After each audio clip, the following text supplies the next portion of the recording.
आइए अब शुरू करते हैं आज की हमारी कवर स्टोरी।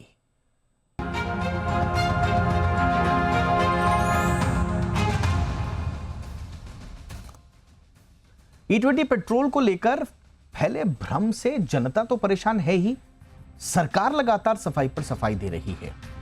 केंद्रीय मंत्री नितिन गडकरी ने राज्यसभा में बताया कि कुछ BS3 गाड़ियों में E20 पेट्रोल इस्तेमाल करने पर कुछ रबर पार्ट्स और गैस्केट बदलने की आवश्यकता पड़ सकती है। तो वहीं सरकार का यह भी कहना है कि BS6 गाड़ियों के परफॉर्मेंस में कोई गिरावट नहीं है। तो E20 को लेकर कंफ्यूजन क्या है?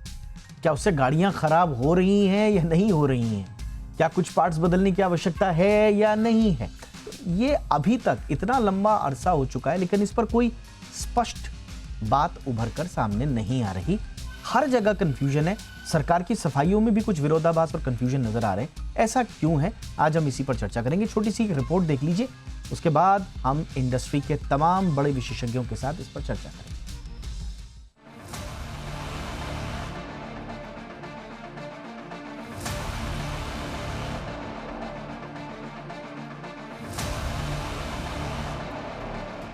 पेट्रोल में एथेनॉल की ब्लेंडिंग यानी E20 पेट्रोल को लेकर लंबे समय से सवालों के पहाड़ बने हुए हैं। कोई गाड़ियों के माइलेज को लेकर सवाल खड़े कर रहा है, तो कोई इंजन में खराबी की बातें कह रहा है। तो सरकार भी E20 पेट्रोल को लेकर लोगों के बीच फैले भ्रम को खत्म करने की कोशिश में जुटी है।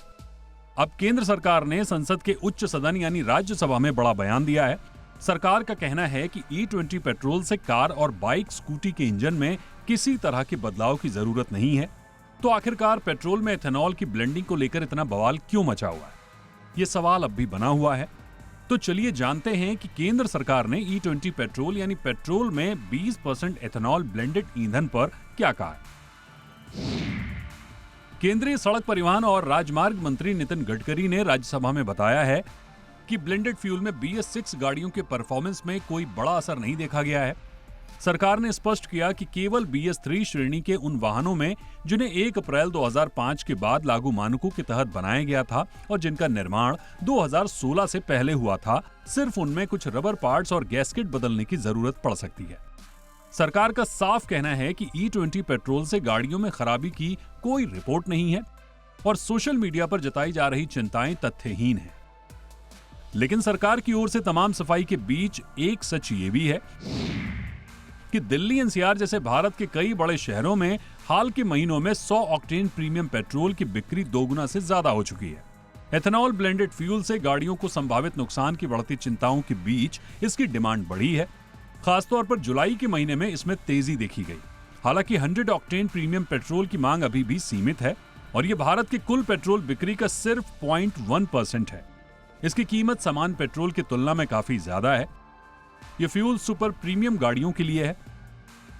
तो अब देखना होगा कि E20 पेट्रोल को लेकर सरकार की इन सफाई के बाद लोगों के मन में बना भ्रम कितना दूर हो पाता है, क्योंकि एक तरफ सरकार इसे सुरक्षित और पर्यावरण के लिहाज से बेहतर ईंधन बता रही है, तो दूसरी तरफ उपभोक्ताओं के मन में भी कई सवाल बने हुए हैं। ऐसे में आने वाले दिनों में यह साफ होगा कि सरकार की दलीलें लोगों का भरोसा जीत पाती हैं या फिर E20 पेट्रोल को लेकर बहस और आशंकाएं यूं ही जारी रहती हैं। ब्यूरो रिपोर्ट, जी मीडिया।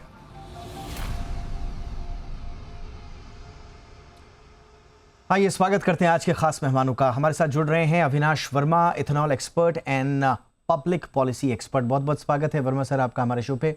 विजेंद्र सिंह सर हमारे साथ जुड़ चुके हैं, प्रेसिडेंट हैं ऑल इंडिया डिस्टिलर्स एसोसिएशन के। बहुत बहुत स्वागत है सिंह साहब आपका हमारे शो पे। नवीन सोनी सर हमारे साथ जुड़ रहे हैं, जाने माने ऑटो एक्सपर्ट हैं and former president Lexus India. Soni sir good evening, बहुत बहुत स्वागत। अरुण मल्होत्रा सर हमारे साथ जुड़ रहे हैं, जाने माने auto expert and farmer MD Nissan India के। मल्होत्रा सर गुड इवनिंग, बहुत बहुत स्वागत है आपका।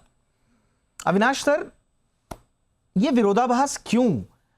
और एक के बाद एक जिस तरह से बयान आ रहे हैं, ऐसा लग रहा है कि एकदम से सरकार बहुत कॉन्फिडेंट मोड में आती है, एक बयान देती है कि साहब कुछ नहीं होगा और उसके नीचे एक छोटी सी लेयर छोड़ जाती है।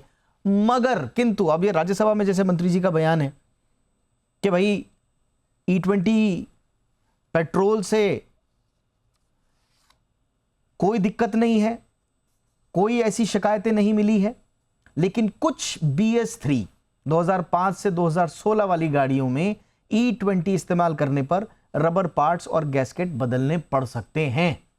तो हम तो वेट कर रहे हैं कि एक ही बारी में सरकार या तो सफाई दे दे पूरी तरह से, दूध का दूध पानी का पानी, कंफ्यूजन खत्म, लेकिन फिर सरकार ही अपनी तरफ से कुछ लेकिन जोड़ देती है, फिर कंफ्यूजन बढ़ जाता है। क्या लगता है सर, अविनाश सर, ये कब तक ये कंफ्यूजन जारी रहेगा और आपका एनालिसिस? Ji thank you. पहले तो मुझे नहीं लगता है कि ये नई बात हो रही है। जितने भी टेस्टिंग हुई है, चाहे वो ARAI की, OMCs की, ऑटोमोबाइल मैन्युफैक्चरर्स के, सब ने ये बार बार कहा है कि जितनी E20 गाड़ियां 2023 के बाद है उसमें कोई भी प्रॉब्लम नहीं है और होना भी नहीं चाहिए। और जितनी पुरानी गाड़ियां हैं जो E10 कंप्लायंट है उसमें 2 प्रॉब्लम्स हो रही हैं, और ये हमने भी खुद भी 1-2 चैनल्स में पहले भी 15-20 दिन पहले कहा है। उसमें 2 प्रॉब्लम्स हो रहे हैं। एक, माइलेज ड्रॉप हो रही है बिकॉज एनर्जी जो होता है, एनर्जी डेंसिटी ऑफ इथेनॉल थोड़ा कम होता है। तो वो सरकार ने भी कहा है कि 2 से 6% का ड्रॉप हो सकता है माइलेज का, जो कि बहुत छोटी मात्रा है। कोई अगर महीने में 5,000 रुपये खर्च करता है तो 5% अगर उसकी ड्रॉप होती है ऑन एवरेज, तो उसको 250 रुपया पर मंथ का एक्स्ट्रा एक्सपेंडिचर, जो बहुत बड़ा नहीं है। दूसरा जो है, ये बार बार हम लोगों ने भी कहा है कि जो रबर पार्ट्स है, जो कि आज गडकरी साहब ने शायद राज्यसभा में कहा कि जो रबर पार्ट्स हैं और रबर गैस्केट्स हैं, उन पर इसका असर होता है और ये करीब 8 से 10 साल में इसे बदलने की जरूरत पड़ेगी। आज नहीं बदलने की जरूरत पड़ेगी। ठीक है। तो लाइफ अगर 12 साल 14 साल होती है तो लाइफ 14 साल 12 साल नहीं होकर 10 साल होती है। और पूरी गाड़ी में, एक 4 व्हीलर में, इसका जो वैल्यू होगा वो 15 से 25,000 के बीच से ज्यादा नहीं होता है। बट ये जो पब्लिक डोमेन में सर बार बार फ्यूल पाइप, इंजन कंपोनेंट्स के खराब होने की बात आ रही है और आज तक आ रही हैं, राइट, तो उससे कंफ्यूजन बढ़ रहा है। ये डेटा गैप क्यों है, ये विरोधाभास क्यों है? या तो सरकार पूरी तरह से अच्छे से सफाई नहीं दे पा रही है, अगर भ्रम है तो उनका खंडन नहीं कर पा रही है, या फिर जो ग्राउंड रियलिटी है वो कहीं ना कहीं उसमें सच होगा। आपको क्या लग रहा है सर? देखिए, ग्राउंड रियलिटी में बिल्कुल सच नहीं है, बिकॉज बार बार, जैसे मारुति सबसे लार्जेस्ट सेलर है अपने ऑटोमोबाइल्स के, उन्होंने बताया है कि जो उन्होंने पिछले 1 साल में करीब करीब 1.5 करोड़ गाड़ियों का 1.5 करोड़ गाड़ियों का उन्होंने सर्विसिंग किया, और किसी भी गाड़ी में कोई भी शिकायत E20 फ्यूल से नहीं आया है लास्ट 1 साल में। दी गैप जो आप पूछ रहे हैं, क्यों हम लोग कन्विंस नहीं कर पा रहे हैं या सरकार नहीं कन्विंस कर पा रही है, कि ऑब्वियसली थोड़ा वक्त लगता है पब्लिक अवेयरनेस करने के लिए, बताने के लिए, एजुकेट करने के लिए। और आज सोशल मीडिया पे जो भी अगर पोस्ट डालते हैं, वो सच हो या झूठ हो, बहुत तेजी से फैलता है। और हमारी ये जो एक्सपेंडिचर होती है गाड़ियों पे, हम अपने लाइफ टाइम में शायद 1 या 2 गाड़ी ही खरीद पाते हैं। देयरफॉर हम लोग थोड़ा डरते हैं, और अगर नेगेटिव न्यूज आता है तो हमें डर एक हो जाता है। तो ये थोड़ा सा वक्त लगेगा, और धीरे धीरे जैसे जैसे E20 फ्यूल हम लोग यूज करना शुरू करेंगे। और ये इंपॉर्टेंट एक चीज हम लोग को याद रखना है कि हमें 2 साल से E19 एंड E20 फ्यूल मिल रहा है। 2 सालों में अगर मेरी गाड़ी खराब नहीं हुई है, मुझे दिक्कत नहीं हुआ है, तो हमें ये विश्वास करना चाहिए कि हमें दिक्कत नहीं आएगी E20 फ्यूल से। Alright sir. Vijendra Singh sir, सरकारी बयानों में लगातार इस बात का जिक्र कहा जा रहा है कि भाई गन्ना, मक्का, चावल से एथेनॉल बनने वाली जो डिस्टिलरीज हैं और किसानों को इससे बहुत बड़ा फायदा हो रहा है। अब विरोधाभास जो दिखता है उसमें यह कि एक सेक्टर की चांदी दूसरे सेक्टर को मोहरा बनाकर काटी जा रही है, खासतौर से जो आम वाहन मालिक हैं। आप इस विरोधाभास को कैसे देख रहे हैं, और डिस्टिलरीज के फायदे और किसानों की आय बढ़ने की क्या वाकई में आप लोग पुष्टि करेंगे? जश्न मनाने जैसी स्थितियां हैं सर? दीपक जी, विरोधाभास कुछ नहीं है सब चीजों में। ये सब चीजें सोच समझ के लाई गई हैं और काफी स्टडी के बाद लाई गई। ठीक है, देखिए, किसानों का जो फायदा हुआ है वो उसकी उत्पादन को सही दाम मिलने के लिए हुआ है, और उससे उसके दाम बढ़े हैं उसके उत्पादन के। वो गन्ना हो, वो राइस हो, वो मक्का हो, ये रियलिटी है, और वो पैसा उसको जा रहा है। आप थोड़ा समझ लीजिए कि अगर आप जब पेट्रोल कंज्यूम करते हैं तो आप इंपोर्ट करते हैं, डॉलर में पैसा पेमेंट करते हैं, उसका देश की इकोनॉमी को ज़्यादा फायदा नहीं होता है। जब आप वही इथेनॉल यूज करते हैं किसी पंप पे जाकर के, तो वो जो पैसा जाता है किसान के पास जाता है, जिससे वो गन्ना, राइस और कॉर्न पैदा करता है, उससे इथेनॉल बनता है, फिर इथेनॉल भर के दोबारा गाड़ी में चलता है। वो बड़ी सर्कुलर इकोनॉमी है जो अपने डोमेस्टिक सपोर्ट सिस्टम को सपोर्ट करती है, और अपनी डोमेस्टिक इकोनॉमी को फायदा देती है। इसके अलावा इसमें पर्यावरण का भी एडवांटेज होता है। जब पेट्रोल अच्छा फ्यूल है, सॉरी इथेनॉल पेट्रोल से अच्छा फ्यूल है, और जब इथेनॉल जलता है तो पोल्यूशन से कम निकलता है। तो इसके 4-5 बड़े फायदे हैं। जो किसान का फायदा होता है, पोल्यूशन का फायदा होता है। अब कंज्यूमर की बात अगर करें, अगर इथेनॉल नहीं होता तो पेट्रोल के प्राइस बढ़ाने पड़ते सरकार को। और आप देखें E85 का जो प्राइस रखा सरकार ने, वो लगभग 30% कम रखा है। इसका मतलब इथेनॉल अगर बढ़ता है तो फ्यूल के प्राइस गिरते हैं। तो इसमें सबका फायदा है, इसमें कोई ऐसा सेगमेंट नहीं इसको फायदा ज्यादा होता हो। नहीं ठीक है सर विजय जी, नहीं किसानों का फायदा हो रहा है। देखिए किसानों का फायदा हो रहा है, हमसे ज्यादा अच्छा किसी और को महसूस नहीं होगा। इस देश में हर किसी को अच्छा महसूस होगा, किसानों का फायदा हो रहा है तो बहुत अच्छी बात है। लेकिन पेट्रोलियम मंत्रालय के आंकड़े खुद बता रहे हैं कि देश में ऐसा डर फैल गया है, ऐसा पैनिक फैल गया है कि इथेनॉल मुक्त प्रीमियम पेट्रोल की मांग अचानक से 100% बढ़ गई है सर। अब वो उपभोक्ता डरा हुआ है कि इथेनॉल हवा से मॉइस्चर सोखता है, गाड़ियों के फ्यूल टैंक में जंग लगता है, इंजन चोक हो जा रहा है। ये उस पर विश्वास है। ये थ्योरी गलत है, सही है, मैं इसमें नहीं पढ़ूंगा, लेकिन लग रहा है कि अगर इथेनॉल मुक्त प्रीमियम पेट्रोल इतना मांग उसकी बढ़ गई है तो उस थ्योरी पर उपभोक्ता विश्वास कर रहा है। इस विश्वास की वजह क्या है? देखिए अफवाह ज्यादा है इसमें, वास्तविकता बहुत कम है। और जब भी कोई गाड़ी में तकलीफ होती है उसको अपने जो OEM के पास जाना चाहिए और दिखाना चाहिए मेरी गाड़ी में तकलीफ ये है। वो क्या रहा है कि हम कंफ्यूजन पैदा करे जा रहे हैं। और कोई बोलता है कि इथेनॉल की वजह से गाड़ी खराब हो गई। इथेनॉल चल रहा है देश में 2 साल से ज्यादा 20% चल रहा है, से पहले 10% 15% चलता रहा है। अगर कोई गाड़ी में इथेनॉल नहीं चलता पहले दिन नहीं चलता, कभी भी चलता वो। दूसरा पॉइंट ये है कि हिंदुस्तान की बात नहीं है, दुनिया के बहुत कंट्रीज में इथेनॉल ब्लेंडेड पेट्रोल चल रहा है और प्योर इथेनॉल गाड़ियां चल रही हैं। तो कोई नई टेक्नोलॉजी ऐसी नहीं जो हमने यहाँ अडॉप्ट करी है, उसकी चिंता किसी को नहीं करनी चाहिए। उसका सिर्फ ये है कि मिस इन्फॉर्मेशन, अफवाह से बचें। और अगर किसी गाड़ी में को तकलीफ होती है उसको अपने OEM के पास लेकर के जाएं और दिखाएं कि मेरी गाड़ी में तकलीफ ये है, मुझे इंजन की दिक्कत है, मुझे माइलेज की प्रॉब्लम है, तो उसका सोल्यूशन निकाल पाएगा। और जहां तक आपका ये कहना है कि नहीं ठीक है सर, एब्सोल्युटली सर, बिक्री बड़ी है, वो बिकता कितना है, उसकी क्वांटिटी कितनी है, उसमें अगर 10 लीटर बिकता है 20 लीटर हो जाए तो लगेगा बहुत बढ़ गया, पर एक्चुअली क्वांटम नहीं है उसका। क्वांटम नहीं सर, डायरेक्शन तो पता चलता है, सेंटिमेंट पता चलता है कि लोग अभी भी उस थ्योरी पर विश्वास कर रहे हैं। जैसे मैं कह रहा हूं कि वो गलत है, सही है, मैं उस पर नहीं पढ़ रहा हूं, बट सरकार अब तक कंफ्यूजन दूर क्यों नहीं कर पा रही? नवीन सोनी सर से थोड़ा सा समझते हैं। सर ये मतलब आपको क्या नजर आ रहा है? अफवाहों, अगर ये अफवाहें हैं तो अफवाहों का नैरेशन इतना, उस नैरेशन का पलड़ा इतना भारी क्यों है? और अगर उसमें सच्चाई है तो फिर सरकार अपने ही बयानों में विरोधाभास जैसी क्यों दिखाई दे रही है? क्या कोई पॉलिसी डिलेमा है, तकनीकी पेच है जो सरकार दूध का दूध पानी का पानी नहीं कर रही या नहीं कर पा रही? आपका कहना बिल्कुल सही है कि ये जो है कम्युनिकेशन के पॉइंट ऑफ व्यू से अगर देखा जाए तो बहुत बड़ा फेलियर हुआ है। क्योंकि देखिए अगर आप इसकी स्टोरी शुरू से देखें, आप कहते हैं कंफ्यूजन हो रहा है। कंफ्यूजन होने का कारण क्या है? सबसे पहले जो इसके बारे में जो भी कमेंट्स आए थे वो ये थे कि E20 किसी भी गाड़ी को हानि नहीं करेगा। पहली चीज तो ये आई। दूसरी चीज ये आई, मैन्युफैक्चरर्स ने आके वहां पे कम्युनिकेशन दी, सब मैन्युफैक्चरर ने मिलके, कि इसमें कोई भी इम्पैक्ट नहीं होगा किसी भी तरह की, कोई गाड़ियों पे, पुरानी गाड़ियों पे भी इम्पैक्ट नहीं होगा। थोड़े दिन पहले जब ये रिपोर्ट मांगी गई कि ये टेस्टिंग अगर की गई थी तो उसके बारे में बता दिया जाए, तो बोला गया कि जब RTI की एक फाइल हुई तो वो नहीं पब्लिश की गई रिपोर्ट, कहीं पे लीक हुई, उसमें से पता चला कि फ्यूल एफिशिएंसी ड्रॉप तो होना ही है। वो जायज भी है, क्योंकि देखिए जैसे दूसरों ने भी कहा कि उसकी जो कैलोरीफिक वैल्यू है फ्यूल की वो कम है, तो डेफिनेटली अगर 20% आप 33% वाला लोअर एफिशिएंसी वाला फ्यूल 20% डालेंगे तो 6% एफिशिएंसी ड्रॉप होना जायज है। फाइनली आज पहली बार गवर्नमेंट ने ये क्या कहना चाहिए, एक्सेप्ट किया है कि 2005 से 2016 की गाड़ियों में थोड़ा असर आएगा।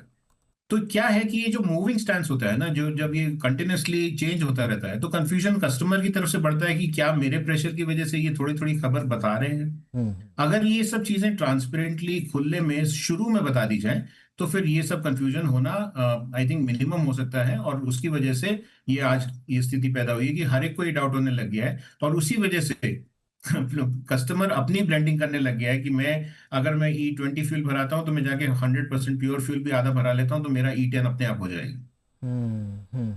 एब्सोल्युटली। इसीलिए देखिए, इसीलिए ना वो डॉट कनेक्ट कर लेता है फिर जो व्यक्ति, अगर ये अफवाहें हैं तो जो अफवाहों का शिकार व्यक्ति है फिर उसको डॉट कनेक्ट करने का एक बहाना मिल जाता है और इसीलिए ही कंफ्यूजन हो जाता है।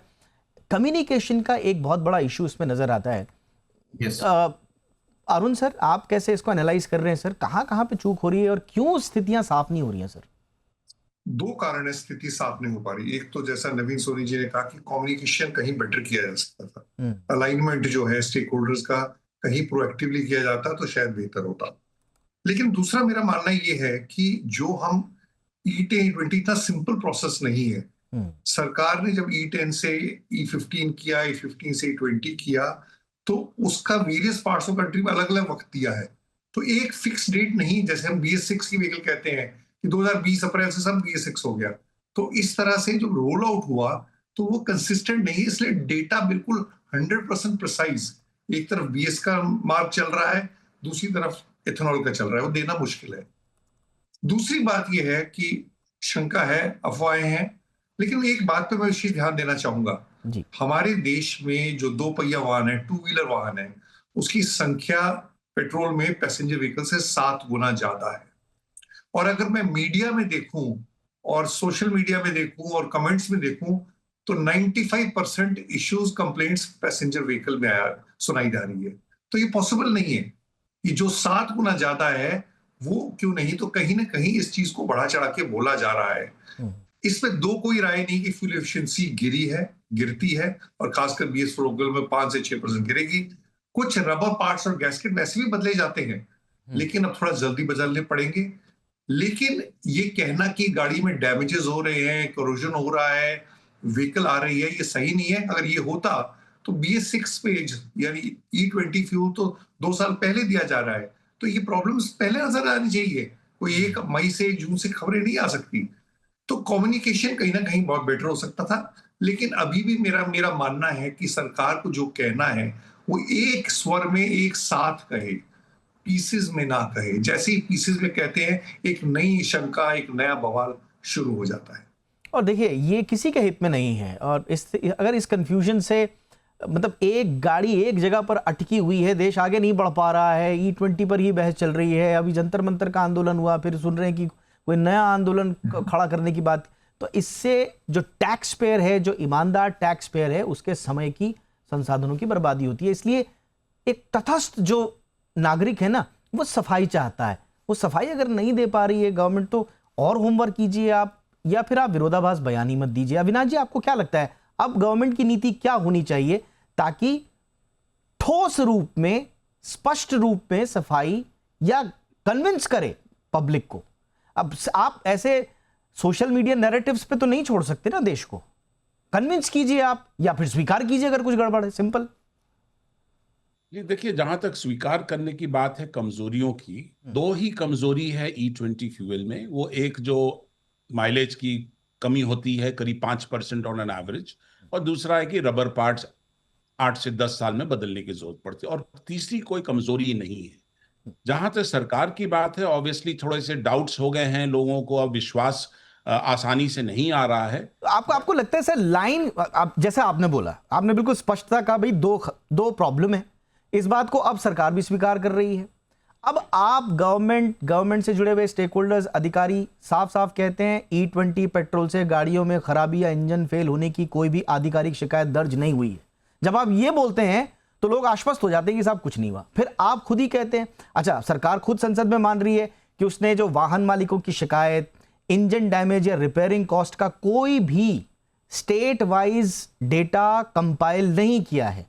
अब जब आपने डेटा ही नहीं जुटाया तो आप किस दावे पर कह देंगे साहब कि कोई दिक्कत नहीं है? फिर आपको इसी तरह से बयान देने पड़ेंगे कि हाँ कुछ है, इसीलिए कंफ्यूजन होता है।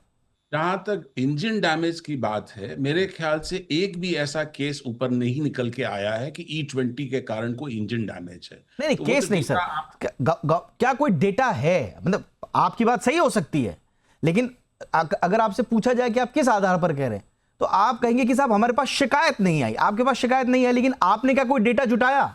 वो तो नहीं है, ऐसा लगता कि सरकार के पास है। दीपक जी, एक इंपॉर्टेंट डेटा जो उस दिन मारुति उद्योग के बहुत सीनियर ऑफिसर ने कहा कि पिछले 1 साल में 25-26 में उन्होंने करीब 2.5 करोड़ गाड़ियों का सर्विसिंग किया। उस 2.5 करोड़ में से उनका कहना है कि 1.5 करोड़ पुरानी गाड़ियां थी, E10 कंप्लायंट, E20 कंप्लायंट गाड़ियां नहीं थी। और उन्होंने ये कंफर्म किया कि एक भी गाड़ी में आउट ऑफ 1.5 करोड़ एक भी गाड़ी में कोई शिकायत E20 फ्यूल से नहीं आई है। तो बहुत इंपॉर्टेंट डेटा है। इंपॉर्टेंट है, बट देश में सिर्फ मारुति तो नहीं है ना सर, और भी तो कार्स हैं। नहीं, तो उसमें और लोग भी बैठे थे, टोयोटा वाले भी बैठे थे, हीरो मोटोकॉर्प भी बैठे थे, जो 2 व्हीलर्स बनाते हैं लार्ज स्केल में। ये जरूरी है, मैं मानता हूं कि कम्युनिकेशन गैप रहा है, ये 100% रहा है। और जैसा मैंने कहा कि देखिए, जिंदगी में हम लोग 1 या 2 गाड़ी अपनी खरीदते हैं, तो जब डर एक माहौल पैदा हो जाता है तब हम सेफ फ्यूल, जो कुछ लोग आप देख रहे हो कि वो प्रीमियम पेट्रोल की तरफ भाग रहे हैं, बट प्रीमियम पेट्रोल से आपसे कोई फायदा नहीं होगा हमारी गाड़ियों में, बिकॉज वो लग्जरी और सुपर गाड़ियों के लिए होती है, ये नॉर्मल गाड़ियों के लिए नहीं होती है। तो ये है कि कम्युनिकेशन गैप को खत्म करने के लिए एक इंपॉर्टेंट स्टडी जो इन्होंने कराया है ARAI का, उसका at least summarised form government PIB release में दे, प्रेस रिलीज करे कि देखिए ये ARAI का स्टडी है, इसके तहत हम ये बोलते हैं, बिकॉज ये इंटरनेशनल लेवल का ये ARAI इंस्टीट्यूट होता है। तो ये स्टडी को ये पब्लिक करे या उसकी एक समराइज्ड फॉर्म पब्लिक में दे, जो कि एक विश्वास हमें दिलाएगा। क्या लग रहा है विजेंद्र सिंह सर, क्या क्या करना चाहिए गवर्नमेंट को ताकि कंफ्यूजन खत्म हो? इसमें हमारा मानना यह है कि OEM को थोड़ा आगे इन्वॉल्व करना चाहिए। जब उनके पास कोई ऐसी शिकायत आती है या वो गाड़ी देखते हैं ऐसा, उसके बारे में थोड़ा और जानकारी लोगों को दें कि देखिए इस गाड़ी में दिक्कत थी, इथनॉल की गाड़ी में प्रॉब्लम नहीं थी, किसी और से प्रॉब्लम थी, गाड़ी पुरानी हो चुकी है, कोई और रीजन हुआ है। अभी हो क्या रहा है कि कोई भी गाड़ी में दिक्कत आ जाए तो उसको कहना इथनॉल से गड़बड़ हो गई है। इथनॉल से गड़बड़ होनी चाहिए, बहुत गाड़ी में होनी चाहिए थी ना, एक गाड़ी में नहीं होनी चाहिए थी। तो वो लगता है कि ये जो मिस इन्फॉर्मेशन फैल रही है उसका फायदा कुछ लोग उठा रहे हैं इस चीजों को बदनाम करने के लिए, और अच्छा जो प्रोग्राम देश में चलाया है उसको डिरेल करने के लिए। तो मुझे लगता है कि इसमें OEM का थोड़ा सपोर्ट मिलेगा तो भ्रांतियां बहुत दूर हो जाएंगी। और ये हम लोग भी उससे वार्ता कर रहे हैं इस बात को लेकर के, थोड़ा आप आगे आइए और इसको फ्रीक्वेंट। वो आए तो अभी तो सर ने बताया उस दिन की प्रेस कॉन्फ्रेंस, तो सर बड़ी चर्चित प्रेस कॉन्फ्रेंस है जो सर कह रहे थे ऑटोमोबाइल कंपनियां आई, उन्होंने कहा, सर ने भी बताया कि भाई 1.5 करोड़ गाड़ियों का डेटा दिया जो उनके सर्विस सेंटर्स पर आई। अब इसमें सवाल जो उठ रहे हैं उसमें ये कि भाई आपने उस दिन वो डेटा नहीं दिया, जो करोड़ों गाड़ियां वारंटी से बाहर हैं, प्री 2023 मॉडल और लोकल मैकेनिक्स के पास ठीक हो रही हैं, उनका डेटा उस रिपोर्ट में नहीं है। इसके अलावा कंपनी की जो पुरानी वारंट बुक जो है उसमें तो है E10 के ऊपर का तेल डालने पर वारंटी खत्म हो जाएगी। तो ऐसी ऐसी छोटी छोटी चीजें हैं जिनका आंसर मिल नहीं पा रहा। तो क्या क्या आपको लगता है विजेंद्र सर, क्या करना चाहिए गवर्नमेंट को? आई थिंक मैंने बोला है, वही रिपीट करूंगा मैं, कि OEM को थोड़ा आगे आना चाहिए और इन चीजों को क्लेरिफाई करना चाहिए कि देखिए गाड़ियों का जो कंफ्यूजन हो रहा है वो इथनॉल की वजह से नहीं, इसका कारण दूसरा भी हो सकता है। और जो लोग गाड़ियां बाहर रिपेयर करा रहे हैं, जिनको एक्सपर्टीज नहीं है, वहां को तकलीफ आती है, तो वो देखना पड़ेगा मैं रिपेयर मेरी क्वालिटी कैसी आ रही है। तो इन सब चीजों को एक मुद्दे को ठीक से संभालना चाहिए। और हमारा भी OEM से एक डिस्कशन वाले बारे में हुआ है, उनको रिक्वेस्ट किया हमने कि आप थोड़ा आगे आइए और इस चीज को क्लेरिफाई करिए। जब सारे लोग इकट्ठे होकर क्लेरिफाई करेंगे, बार बार करेंगे, एक बार में देखिए एक बार लोगों ने सुना नहीं है, और क्या होता है कि खराब खबर जल्दी भागती है, अच्छी खबर बहुत धीरे धीरे चलती है। तो ये मुद्दा हो रहा है कि खराब खबर जल्दी भाग रही है, अच्छी खबर धीरे धीरे चल रही है। तो उसको धीरे धीरे ज्यादा चलाना पड़ेगा, जल्दी जल्दी में आगे बढ़ाना पड़ेगा और फ्रीक्वेंटली बोलना पड़ेगा। Right sir. अगेन वैसे सर ने बहुत डिटेल में इस बात का जवाब दिया है, नवीन सर ने, लेकिन फिर भी नवीन सर, अगर आपकी राय गवर्नमेंट तक पहुंचाना चाहें कम्युनिकेशन, क्या आपने इतनी बड़ी संस्था को हेड किया है सर, अभी भी आप दुनिया भर की संस्थाओं को अपनी अनुभव से उनको डायरेक्शन देते हैं, क्या कहेंगे गवर्नमेंट को, एग्जैक्टली क्या करना चाहिए? सर 4 चीजें हैं दीपक जी, अगर ये कर लेना तो मेरे हिसाब से ये प्रॉब्लम सॉल्व हो सकती है काफी हद तक। सबसे पहली बात जो है कि इसमें जो भी बात हो रही है कि ये फ्यूल जो है मॉइस्चर अट्रैक्ट करता है, हवा से इसमें पानी आ जाता है, उसकी वजह से ये सारी जो रस्टिंग और ये सब रबर पार्ट्स की डैमेज है, इसकी वजह से हो रही है। तो अगर आपने ध्यान दिया हो तो सरकार ने इस पे एक्शन लिया था। E27 का जो एक रेगुलेशन बना था, ड्राफ्ट रेगुलेशन, जो कि ऑफ कोर्स आगे नहीं बढ़ा क्योंकि इतना प्रेशर आ गया, उसमें एक बहुत महत्वपूर्ण चीज को उन्होंने एक्नॉलेज किया था। उन्होंने लिखा था उसमें कि जो फ्यूल होगा वो अनहाइड्रस फ्यूल होगा। एथेनॉल के एक्सपर्ट्स यहाँ बैठे हैं, उनसे पूछ लीजिए, थोड़ा और प्रोसेसिंग करेंगे उस एथेनॉल को तो वो जो मॉइस्चर अट्रैक्टिंग कैपेबिलिटी होती है वो कम हो जाएगी उस चीज की। तो उससे क्या होगा कि ये जो भी रबर अविनाश सर हिला रहे हैं, मैं चाहता हूं अविनाश सर तुरंत इसका काउंटर दे दे आपको भी। अविनाश सर, मैं सोनी जी के लिए क्लैरिफाई कर दूं, आज जो बिक रही है ना जितनी इथेनॉल, वो करीब करीब 100% प्योर हम लोग देते हैं, तो वो एनहाइड्रस इथेनॉल ही है, हाइड्रस नहीं है। एक जस्ट क्लेरिफिकेशन, सोनी जी को तो आइडिया है। आपकी बात देखिए, मैंने अब पूछा, आपने क्लेरिफाई किया, ये चीज सरकार भी कर सकती थी और राज्यसभा में फिर बोलने की जरूरत नहीं थी कि ये मॉइस्चर अट्रैक्ट कर रहा है, इसकी वजह से रबर पार्ट्स में डैमेज होगा। तो अगर ऐसा होता, ऐसा शायद नहीं बोला उन्होंने कि मॉइस्चर अट्रैक्ट करता। देखिए, बाय नेचर इथेनॉल की 4-5 कैरेक्टरिस्टिक्स है। एक कैरेक्टरिस्टिक है कि वो करोसिव है इन नेचर, बट जब 20% डालते हैं उससे आपको जो 14 साल 15 साल की रबर पार्ट है उसकी लाइफ 8-10 साल हो जाती है, दैट इज ऑल। उससे ज्यादा खराब। जब hygroscopic nature is again a characteristic. Soni ji 1 minute में लूंगा, मैं आपके जितना ज्ञान नहीं रखता हूं ऑन ऑटोमोबाइल, बट मुझे एक चीज समझ में नहीं आता है कि हाइग्रोस्कोपिक नेचर ठीक है, पानी अंदर, मॉइस्चर अंदर, गाड़ी के अंदर आ कैसे जाएगा मेरे टैंक में? When everything is sealed, moisture को इंटरैक्ट करेगा तब ना उसके अंदर अब वो मॉइस्चर आएगा। पेट्रोल पंप्स में भी आजकल ये होते हैं आपके सिलिका जेल, आप देखते होंगे सिलिका जेल साइड में होते हैं, और silica gel is suppose to take away all the moisture ताकि आपके पेट्रोल टैंक में नीचे नहीं जाए। तो बहुत सारी टेक्नोलॉजीज अब इंप्रूव कर गई हैं कि there is no possibility of moisture entering my fuel tank at all. ठीक है, Soni sir please continue. Sure. So पहली चीज तो मेरा सजेशन तो फिर भी ये रहेगा, क्योंकि क्लेरिफाई किया गया है E27 के रेगुलेशन में, क्लियरली बोला गया है कि जो फ्यूल होना चाहिए वो अनहाइड्रस होना चाहिए। पहली चीज तो वो। दूसरा ये है कि कस्टमर, अब जब 85-90% गाड़ियां E10 कंप्लायंट बनी है, तो वो E10 कंप्लायंट फ्यूल को भी दिया जाना चाहिए मार्केट में एट डिफरेंट प्राइस पॉइंट। आज की तारीख में E0 और E20 दो फ्यूल मिल रहे हैं। E20 जो E0 जो मिल रहा है वो प्रीमियम फ्यूल मिल रहा है। थर्ड, कम्युनिकेशन होना चाहिए बहुत अच्छे तरीके से, इंक्लूडिंग जो वो कथित ARAI रिपोर्ट की जो बात चलती है उसको ओपन पब्लिक डोमेन में रखना चाहिए।